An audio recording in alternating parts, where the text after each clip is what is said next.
With How to Be Golden, I hope to celebrate the amazing legacy she's created, and maybe even inspire others to live their most golden life.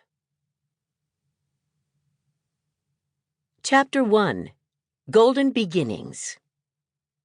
Betty is the grande dame of sitcoms, the first lady of television, a constant reassuring and entertaining presence in our living rooms, and now on our phones and tablets. The technology may change, but Betty will always be on it, smiling naughtily and making us smile with her, in reruns which span generations. Why do we love Betty White so much? She's a role model, and not just because of her amazing work ethic and record-breaking career longevity. It's her outlook on life and love, her positive attitude, her openness to those who are different, and her passion for everything she does. A national treasure, Betty is one of the only things everyone can agree on. Today, when we picture Betty White, we think of her wink and a nod humor, her envelope-pushing performance on Saturday Night Live, SNL, and her iconic Emmy Award-winning roles in some of the best TV sitcoms of all time. Of course, before she embodied Sue Ann Nivens, Rose Nyland, Elka Ostrovsky, or any of the other zany characters we remember her for, Betty White was just a little girl with big dreams and big appetites. Her childhood was as sweet as a homemade brownie and as idyllic as a picture postcard, filled with family camping trips, lots of furry friends, and school plays, where, of course, she always landed the starring role. Even early on, the spotlight favored her. In fact, her youth could hardly have been more golden, and that's saying a lot, given she grew up during the Depression.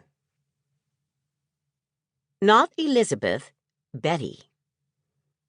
Born on January 17, 1922, in Oak Park, Illinois, a suburb of Chicago, she was christened Betty Marion White. Not Elizabeth, Betty. They didn't want any of the derivatives to sneak in, Liz, Lizzie, Liza, Beth. So to leave no room for doubt, it was Betty, she later explained. Still, her mother managed to come up with a shorter nickname, Betts. Baby Betty moved with her family to Los Angeles before she turned 2.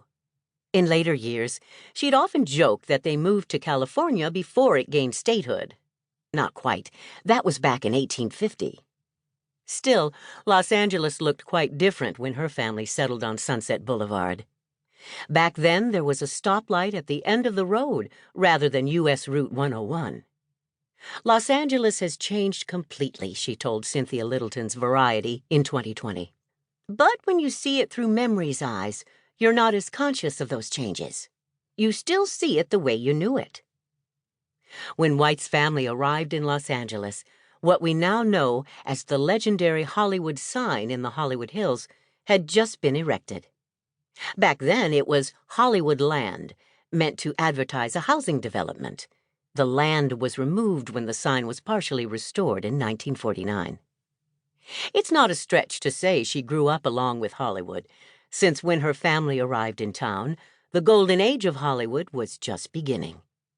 Movies were silent, TV didn't exist yet, and the first Academy Awards ceremony was still a few years away.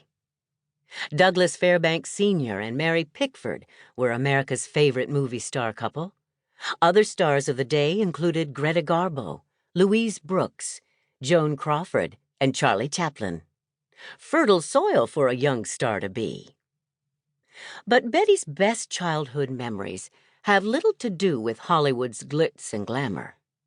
As the beloved only child of Horace, an electrical engineer and traveling salesman, and Christine Tess White, a brunette homemaker with a broad smile, White said she was spoiled rotten, but taught to appreciate it. Her grandparents were of Danish, Greek, English, and Welsh heritage. She inherited her optimism from her mother, who, by all accounts, could find the upside to just about any situation. Again, it was the Depression. She always made the point that if you look at those negatives, you spoil all the good stuff, and it goes by and you haven't tasted it.